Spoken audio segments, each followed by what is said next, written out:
Hello, everyone, and welcome back to the Sports Department Podcast Wrestling Recap version, where myself, Stephen Clark, Justin Valentovic, and Jesse Norman are all here to break down all the news and action in this week in wrestling. We took a week off, but we're back with a bunch of news and a couple things happening inside the ring. Not that much, but mainly a lot of outside the ring news. But before we get into all that fun stuff, fellas, how you doing on this Saturday afternoon? Good. It's Memorial Day weekend, a little rainy here Yes, in sir. New Jersey, at least. So that kind of puts a damper on it. But, Chilling. start of summer, basically. Oh, baby. Unofficially, but, Getting there. We're getting there. Getting there. It's nice. It's nice. Jesse, how you doing? Pretty good.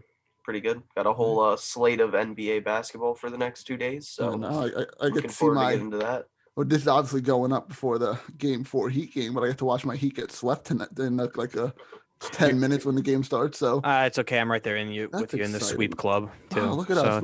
So it's okay. Getting those brooms out. We'll be going together. Yeah. Not fun. But hey, Nets are doing all right, except for last night. Jason Tatum put up 50. That's insane, but that's one little game. Can't really dwell on that. But hey, it's your team, Jesse. It's looking good. It's looking good overall. But we're here to talk wrestling. And we're going to start with one of the biggest pieces of news over the last couple of weeks. Like I said, we took a week off, so we had to catch up on a couple things. And it's that WWE announced they're going back on the road. They're getting rid of the Thunderdome finally. 25 city tour. I'm excited for this. I'm pumped to have fans back. AEW started it last night on Friday, or the Friday Night Dynamite, having a pretty packed Daly's Place in Jacksonville. It looked awesome. The crowd was electric. It was cool, and I'm very excited to see how WWE is with the fans back. Yeah, it's just the slow return to normalcy, basically, is what's going on, because we see it with the NBA playoffs. The Garden was absolutely loaded. We see that potentially next round, if they make it, they're only going to sell tickets to vaccinated fans because they want it packed to the brim. So, slowly things are getting back to normal, which is good. But it's funny where they're going, where COVID necessarily wasn't taken too seriously right off the bat, because they're starting in Texas. Starting in Texas, baby. So everything's bigger in Texas. Doesn't really matter. To them too much, but yeah, no, it was going to happen, and good, because now the people who got laid off in way back when in March of 2020, hopefully they start getting their jobs back again, because they need a crew for that. Yeah, doubt it. Doubt they'll probably just hire new people, if that, for lower, salaries and all that, instead of all these other people who were tenured and all that stuff and whatnot. But no, it's an exciting time. It really is. Like, you see everything's opening up. People are getting vaccinated. Obviously, sports venues are getting their fans, like you mentioned, the Garden and all these other baseball stadiums that are starting to increase their capacity. It's just an exciting time to get back to normal. And it's cool that WWE is doing the same thing, because, they're kind of behind the eight ball, I feel like, with getting their fans back compared to AEW and everything, because that's their main competition. Well, I think it was also because, like, how they did WrestleMania, and then they went immediately back to just absolutely nothing, not even like an attempt of a little bit of a hybrid. So I think that was kind of like the drawback to it a little bit. Yeah. Well, I think that's also because you have to book venues like way in advance. AEW doesn't have to worry about that because they just have one venue. Yeah. So they can let fans in and everything because they're always there. Yeah. The thing I'm going to be interested in is what they're going to do with their house schedule, because I think we've seen, since they've gone off the road, a significant decrease in injuries, and guys being burnt out and needing to take time off. I think it'll be interesting to see if they just dive straight back into the 330 days a year that they were doing before. Realistically, what they should do is take off 2021, just focus on live television. I agree. And then slowly come back to where they would do like the summer tour and then the holiday tour, and then just kind of do like those two, across, different parts of the year, rather than just a continuous cycle. That's what they should do. They won't, so it doesn't matter. No, they won't, because house shows bring in obviously more money. But just like look at the top of their roster as well. Who's gonna want to do that rigorous house show? Especially since they've had a year and a half off of not having to. Yeah, well, Roman's not. There's no way Roman's going to. Roman definitely will not. Randy shouldn't want to. Randy's at an age. Randy's at an age where in his contract, AJ might not want to. Seth really might not and I don't blame him for that. Seth, Seth is going to be away that, and then at that point, if you're bringing Becky back in and Charlotte, they're going to have to be away from their families. I think there's a lot at the top of the card that aren't going to want to go back on the road, or at least aren't going to want to go back on the road as heavily as they were before. This has kind of been a nice break for them of just not having to just travel everywhere.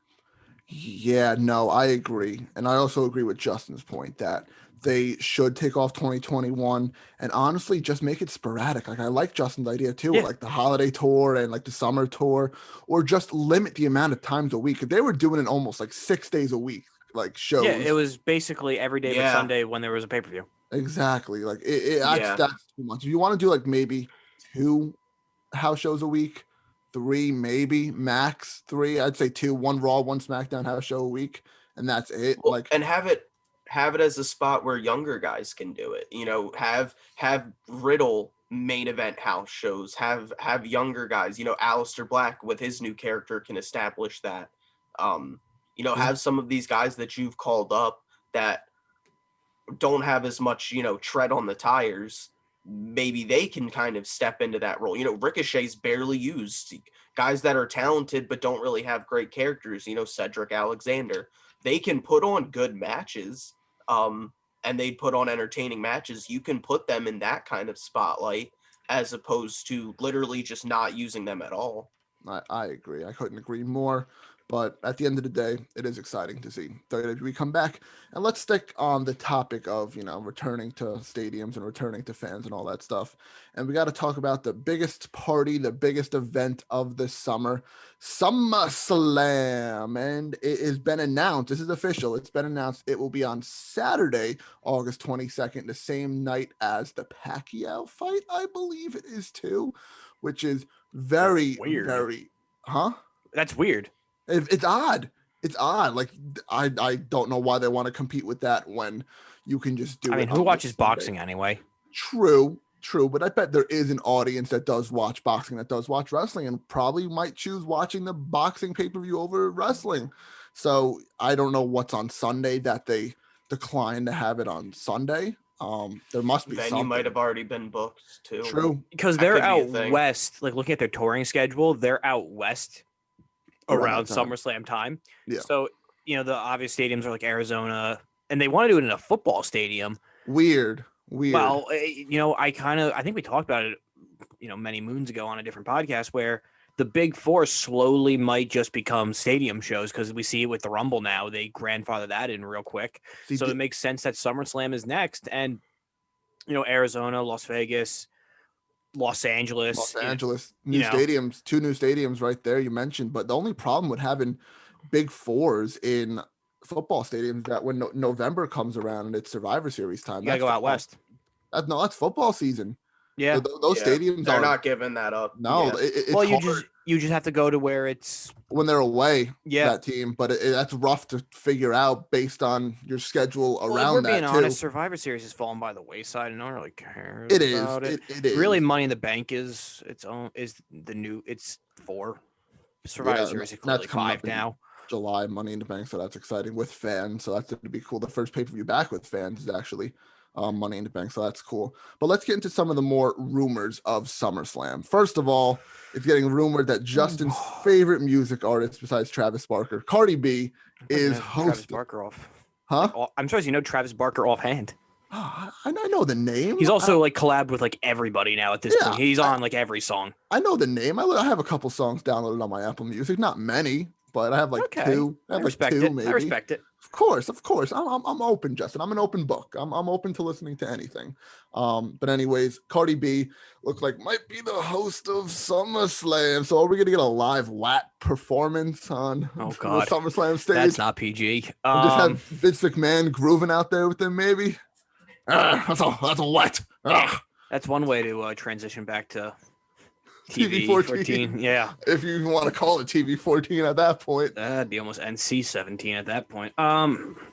No, just hosts are dumb in general. Like, I don't care who it is. It could be The Rock to Alexa Bliss to the New Day to Cardi B, God forbid.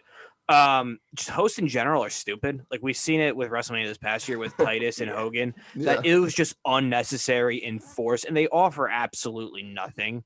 So it doesn't matter who it is. Hogan Titus was different because that was their way of being like, Hogan's not racist. Look, he has a black friend. Look, Hogan's never said the N-word, not once, never on recording, never. Nope. So that was just another way of them being like, please don't boo Hogan.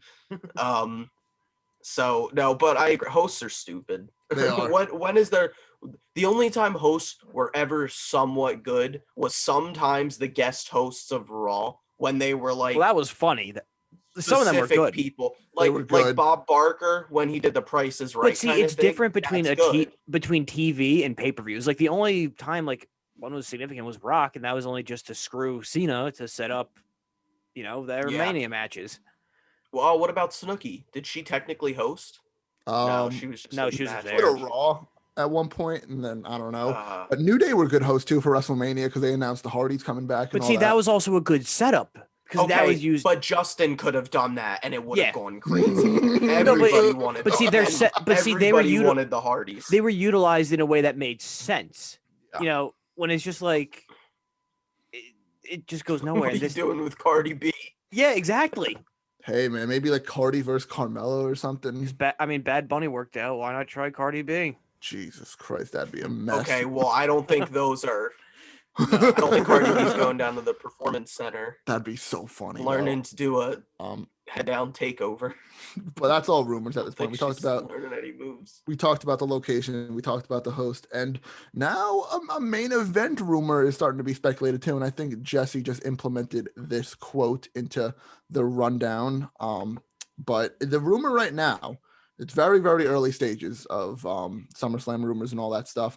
But if it's in a stadium in front of live fans and one of these guys' career, honestly, both of them are, they're getting up there in age a little bit too. But one's been around for a lot longer, and that's John Cena. And the rumor is he's going to verse Roman Reigns. And this all came about because, well, Jesse, I'll give you credit for pasting this in the rundown, but Jesse pasted this quote, and I will read it right now that says, I really want to get back to WWE. I want audiences to get back to WWE. Heck, I'm with everybody around thinking, I just want the world to get back to normal, but it's interesting times and a lot of interesting opportunities at my feet, which is saying for the most part, well, I guess once fans comes back, he'll be back.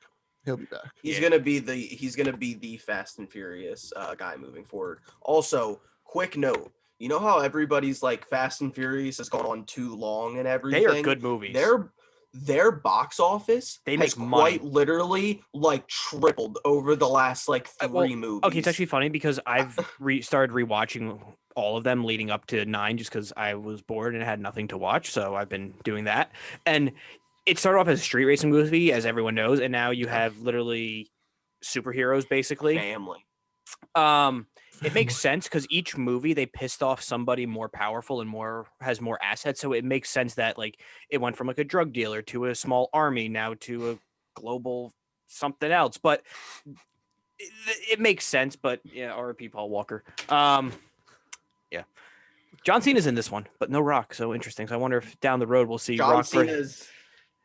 John Cena's Vin Diesel's little brother. Yeah, they had no explanation of him in any of the 8 other movies, and just all of a sudden they're like, he has a brother now. He has a brother. That too, they can clash in there, and the DC universe they can start clashing in too. Yeah, Peacemaker and Black Adam. Exactly. Yeah, they're filming Black Adam right now, and if they clash, if they have a fight scene in one DC movie, that's awesome. In Fast 7, Rock hit rock bottom on Jason Statham, so that was kind of cool.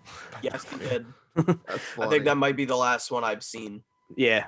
Yeah, 8, I had to watch the last 8. one Paul Walker was in. Yeah. That was the last one I watched. Tribute at the end was kind of a little tough to watch, even though I love how we're talking about the movie. Yeah, I cried at this point. Well, I mean, we're talking about Cena, Roman. Yeah. It makes sense to like. I mean, they're all in Fast Furious because Roman was in the spinoff. Yeah, he was. He was in Hobbs and Shaw. Yeah. Yeah, but anyways, back to the point. Cena, Roman, they have to make this happen. It's gonna happen eventually because the only two main matches match can't be the No Mercy like 3 years ago. Like, that can't be it. Like the only two significant matches left for Roman are Cena and Rock. That's it. Mm-hmm. At either of ones that WrestleMania or SummerSlam, because he did Undertaker already, and that that happened. Yikes. Edge would be fine. Like Edge happened, right? He already did Edge. Yeah, well, so Edge and Bryan. But yeah. But like, there's really nothing left for Roman, which is insane to think too, because he's still so young. Yeah, but that'd be exciting if that happened. Just a quick note on Edge. You mentioned Edge quickly. He is rumored, not rumored. I think he's actually scheduled to be on the first SmackDown with fans back. So that'd be awesome. That could be his return back from WrestleMania. I don't see him being on TV until then, but that's another note. And now let's get into some other stuff. Like I said, a lot of outside the ring stuff to debate and talk about. And this is another one that's just a rumor right now too. And I'm not going to believe this until I actually see it with my eyes on my television.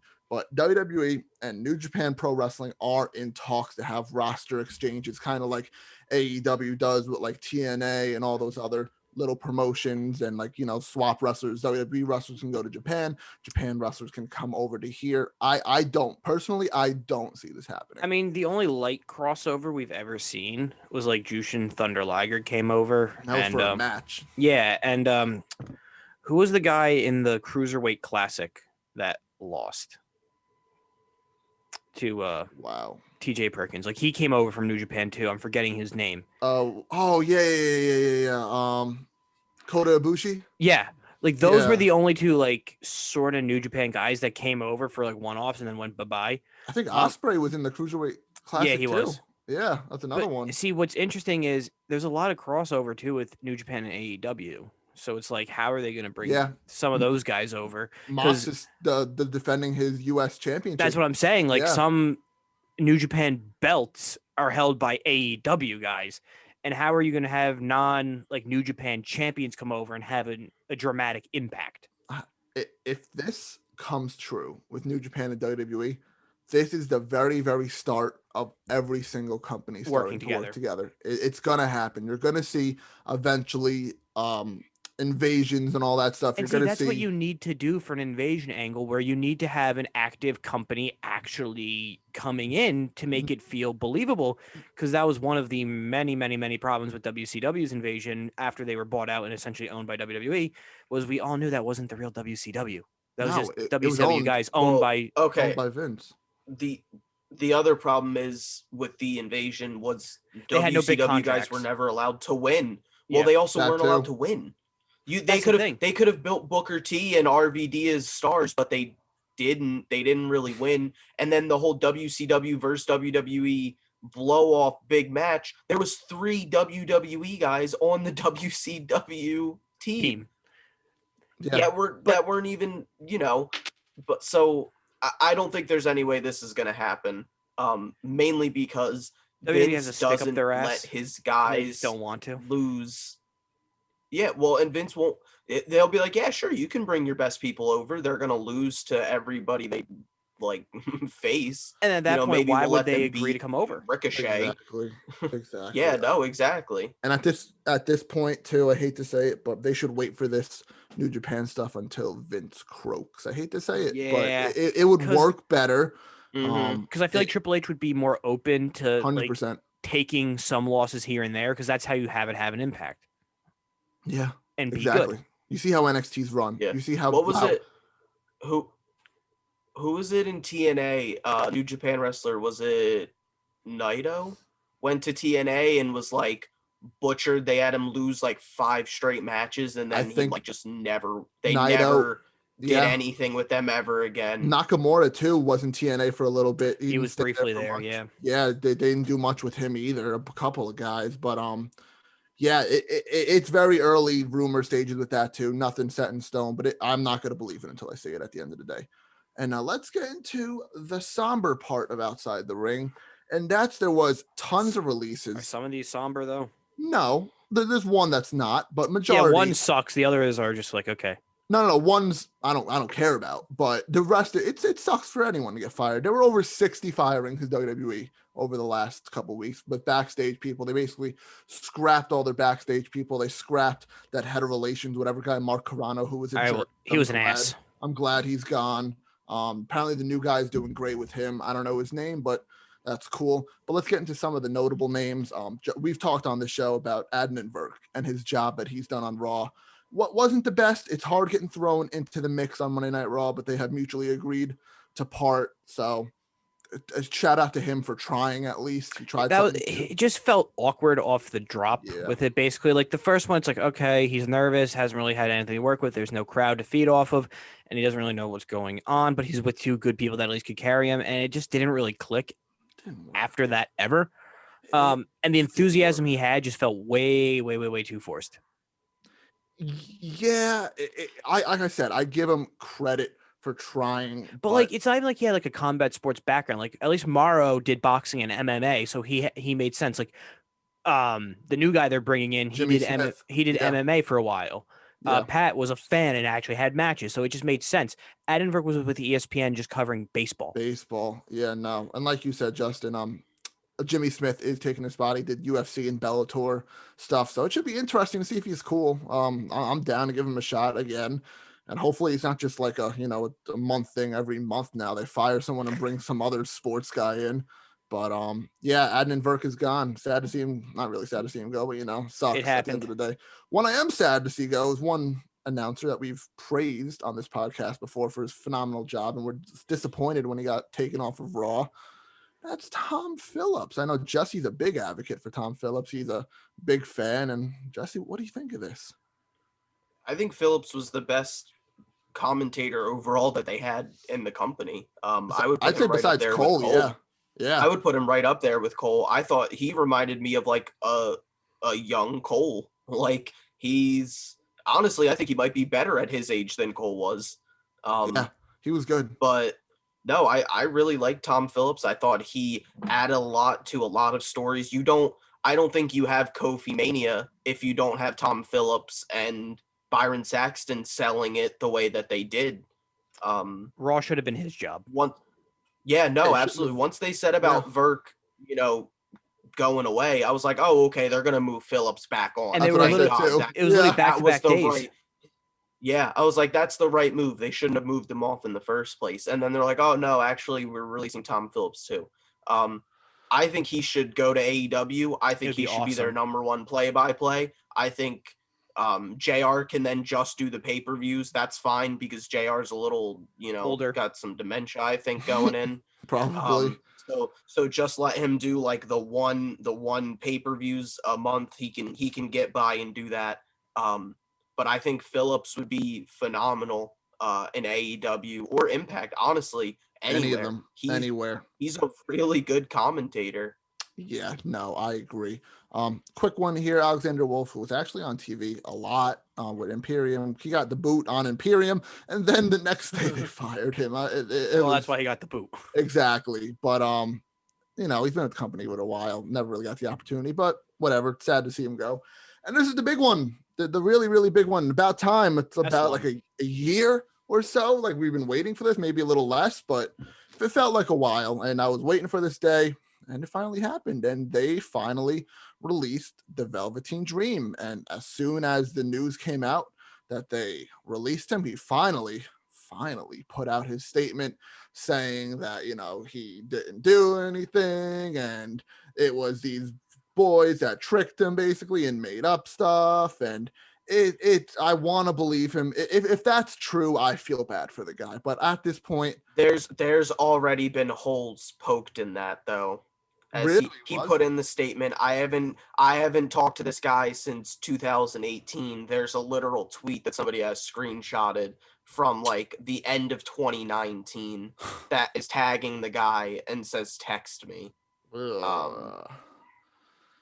Yeah, I was a huge Velveteen Dream fan. I have a shirt for what he did in the ring. Me too. I was convinced that Dream was going to be one of the next big things. And good that he's released. It's sad that it's taken this long, and he got pay-per-view matches after all this stuff. Wasn't his last match pay-per-view match? Basically. Probably in your house. Was it maybe last year? I was gonna say in your house. I think it was in your house. Yeah. But no, I mean, even if this somehow, isn't true, and he's being wrongfully convicted of this. Why did you wait this long? He said, if I addressed it, I felt I was marking myself as guilty. That's fishy. By not addressing it. Yeah, but if you I feel like you know marking you're innocent, yourself as guilty. If you know you're innocent, in your heart of hearts, it's you like say it. You come out with it right fight away. It as best you can. Definitely. I don't want to harp too much on him because he doesn't deserve our time, honestly. But he has been released, and we'll see what he goes from there. If any company decides to pick him up, very unlikely, but you never know. Maybe Lucha Underground or some crap, because I know Chelsea Green's going there. Let's get Lucha Underground. Lucha Underground's back on. Yeah, I thought they were canceled after their last season. No, my friend, my other friend's actually name is Justin too, sent me a post that Chelsea Green said. Lucha Underground. Her name is Reclusa, Reklusa. 46 days. I'm there wherever there is, and it's just a Lucha Underground thing. I guess they're getting rebooted. Somebody must have poured a bunch of money into it. Bought those rights, to bring it back up. Oh, maybe. Oh no, wait. I'm going through her other Instagram posts now, and it's like showing her like an Impact, and then she's probably going back to TNA. So she's probably just teasing. Never mind. I take back what I said. My friend just sent me a wrong thing. Fake news. She's teasing it. I don't know if Lucha Underground's back. Take that with a great assault, everyone. All right, let's get into the week in wrestling. Not much to talk about because nothing happens on television anymore because wrestling stinks on Mondays. The only exciting stuff that happened, only exciting stuff is that we talked about the last couple weeks. Raw main event picture is horrible. Not a lot of guys in the main event picture. So what did they do? Decided to put Kofi back in it. So Drew and Kofi are basically fighting for a chance to verse Lashley at Hell in a Cell, number one contenders match this Monday. If Kofi goes in the cell, he's going bye-bye for a while. Think so? He's not going to survive that. In the cell. I don't think he's going in the cell. It's going to be Drew and Lashley. It's going to be Drew and Lashley, like we've had for the last couple months. Maybe a triple threat. We'll be lucky if we get a triple threat. Yeah. That'd be cool. I don't even care about Raw that much. No one does, Justin. It's brutal. And the only other thing I got on Raw was that Riddle and Xavier Woods put on a good match. Yeah, really good match. Yeah. That's about it. Was good. Lashley, he's a good champion. He's a good character. Yes. Love the guy. They're ruining this reign by continuously just giving him Drew. Then it's like you can only beat Drew. The end, Drew might win.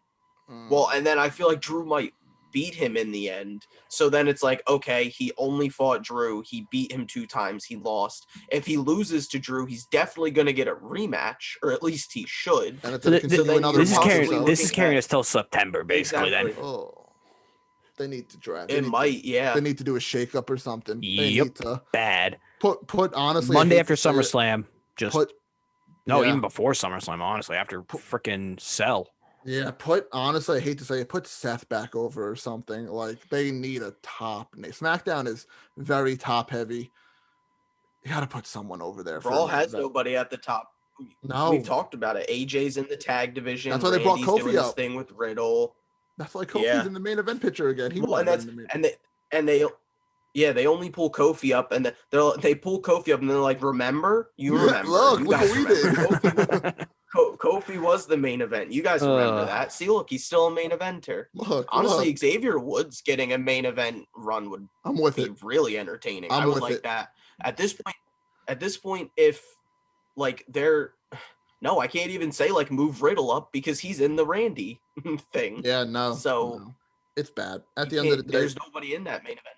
No, Raw is a mess right now. Correctamundo. Yep, let's move on because we're not doing another session. We're banging this out in 9 minutes. NXT, we had the debut of Frankie Monet, and that was cool. Finally, it took a little while. It took a while, but I like her theme song. She'll be in the main event picture by the end of the summer. That's awesome. Just adds to that stacked women's division they have down there. I like her theme song. I like her little dog she brings with her sometimes. I like her outfits. They're fantastic. She's not bad in the ring either. And she does the glam slam as her finisher. So that's cool. All fun and well there. The week before, Bronson Reed finally won the NXT North American Champion from Gargano.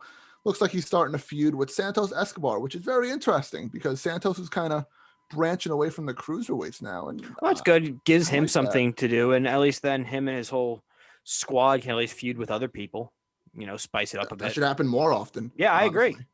Having cruiserweights involved in other title storylines. You don't see that. I don't want them to be just neglected to just being with their. That's when cruiserweights thrive, when they're allowed to interact with other people. I think it's funny that there's no weight classes in wrestling just besides cruiserweight. That's it. And it's never even really been a thing otherwise. Like for a little while they had that light heavyweight belt, but that was so stupid. Yeah, that didn't really. Yeah, that was. Yeah, but no, that's cool. I love that. More fun stuff on NXT. NXT was fun this week. You had Cameron Grimes and Ted DiBiase and like the millionaire love it. face off. It's just funny stuff at this point. I love them bringing in legends and doing stuff like this. It's a little like kind of one-off type thing. Just quirky stuff. Building the character. That's all it is. Yeah, not much to touch on there either. And then this is just the fun stuff we can kind of predict for next week. Cross retained his title against Finn Balor. Great match again. These two put on phenomenal matches every single time. There's the second time now. Both matches were fantastic. But then we got news that there is a triple threat number one contender match between Kyle O'Reilly, Johnny Gargano, and Pete Dunne next week. And I just want to get your predictions on who's getting that number one contenders and getting the title shot at in your house. O'Reilly's going to get destroyed by CrossFit in your house, so Kyle O'Reilly. Yeah, I'm going to say O'Reilly as well. I would like for it to be done, but I think it's O'Reilly. I think it's O'Reilly too. I think that's the obvious choice. Gargano obviously just came off the title loss of his North American Championship. Dunne kind of floating around ever since, the whole McAfee stuff, honestly. Hasn't been doing too much, honestly. But yeah, I think O'Reilly would be cool. It'd be a fun little main event because, Riley's kind of the underdog, smaller guy, grappler fighter, and Cross just a powerful monster. So that'd be fun. But let's get into Friday Night SmackDown quickly. And this is probably the best show of the week again, SmackDown. SmackDown's been really... It's been like this for a year and a half. On another level. It's good. I agree. It's good. And the Usos reunited for the first match on SmackDown to defeat the Street Profits. And Roman is not too happy about Mr. Jey Uso siding with Jimmy over him. And they're building the storyline. Yeah, they're gonna get obliterated. Well, I bet we'll see a handicap match between the Usos versus Roman at some point somewhere. Jesus, put them both in the cell versus Roman. Screw it. 2-on-1 for the title. Do they both get the title if they win? Yeah, why not? No, I think Roman's character is still so good. It's the best. I don't know if we've ever had a guy at the top of the card, or even anybody per se, really talk about like placement on the card, talk about, hey, before me you weren't main eventing and now you are, and I don't want to see you go back to being relegated to which one are you. They're slightly breaking the fourth wall, and it's good. Yeah, because literally you can honestly tell them apart now too, which is crazy for the first time. Like I used to never be able to tell them apart, but now you can. And that was such a good line by Roman saying that people will not like know which one's which anymore. That was a great line. Just another prediction here. Owens Crews IC Championship next week. Who do we got? I probably got Crews. I want Owens to win though. Yeah, I want him. Beat me too. But I'm gonna go Crews. If they're gonna change the belt, they'll wait till Hell in a Cell. Yeah, and Crews is kind of doing pretty well with the whole new character with Commander Aziz and all that stuff too. It's fun. And another fun thing too, a lot of fun stuff at the last Wednesday and Friday of wrestling. King of the Ring looks like it might be coming back because Nakamura and Baron Corbin have been like fighting over like his crown recently, and Corbin's had this gimmick for quite a while now. Yeah, I'm trying to look up when that King of the Ring was. 2019, I want to say sometime. I mean, every other year is good for King of the Ring, but it's before. Was it before or after his everlasting feud with Seth? After, because he was still the Constable. After, with the tag team with Lacey, and all that. He was the Constable Corbin. Yep. Yeah. No, I need this. I need another King of the Ring. Give someone else the gimmick of being king, because you can run with that gimmick heavy. Being the king. Corbin did it for a year and a half, and he's doing a fantastic job, honestly. And someone else can honestly just take the crown from him and do a great job with it too. Corbin can go back to just being that tough bad guy, whatever, cocky heel. Yeah. No, that's fine. Go back to that. Give someone else the king gimmick for a little bit. Whether it's Nakamura, whether it's like Matt Riddle or Xavier Woods on Raw, somebody. Matt Riddle as King of the Ring would be hilarious. That would be great. King Riddle, baby. And last but not least, our favorites, the Mysterios, retained their tag team champions against the Dirty Dogs, and next week are defending their championships against the Usos. So that's going to be good. And that's our last prediction for this one. I'm going to take the Usos to win the titles next week. I think I really am. Yeah. Yeah, I could see it because then There's no logical way Dom and Ray beat what has been maybe probably the best or second best tag team of like the past 10 years. Because then maybe honestly, they can show like, hey, look, we're back together. We got belts, Roman. We're good. Roman's not going to be happy. No, exactly. But you know, that could be their way of maybe trying to appease Roman and just pisses him off more. Yeah, no. I'm excited to see like that actually might happen after the match next week too. We talked about Roman obliterating them. That might happen after they win the tag team titles. Like you'll talk to Jay, you sided with him, you won the titles with him. And I just love, like Jesse brought it up a couple minutes ago, but I love the Roman's character work of like, hey, you were delegated to the opening match, not the main event, like you were with me. And I just love everything Roman's doing, and it's adding it to this tag team storylines with both the twins being back. It's just good stuff altogether. Can't complain at all. And that does it. Any closing thoughts before I wrap this up? Raw still sucks. Raw sucks. NXT's all right. SmackDown's fantastic, right? Yep, basically every week as always. And need a roster shakeup. There you go. We need a superstar shakeup. And Cardi B's going to be the host of Summerslam. I hope not. But anyways, that does it for this episode of the Sports Department Podcast. Thank you guys for listening so much. We appreciate it. Steve and Joe appreciate it as well. Make sure you guys subscribe on YouTube, Apple Podcasts, and Spotify. Follow us on our social medias on Facebook, Twitter, Instagram, and TikTok at Sports Depth Pod. That's Sports DEPT Pod. We got basketball podcasts coming up because the playoffs are on and rolling right now. I don't even know what the Heat score is right now. They're winning 22-12. Yeah. Whoa. Wow. Playoff Jimmy finally showed up. Anyway, not over yet. Yeah, no, far from over. Basketball podcast after the first round. We're gonna break down all those matchups and predict the second round matchups too. So it'll be like a combo episode, that one. NHL. I know Steve's gonna grab a couple of his NHL cronies and do that podcast as well. We just did a football one, so that should be uploaded very soon too. Baseball's up and run. We're in June now. We're almost in June, so we'll throw in a podcast of that too. But otherwise, sports in general, wrestling, Hell in a Cell's coming up. Stay tuned to all that fun stuff, and we'll see you in the next episode.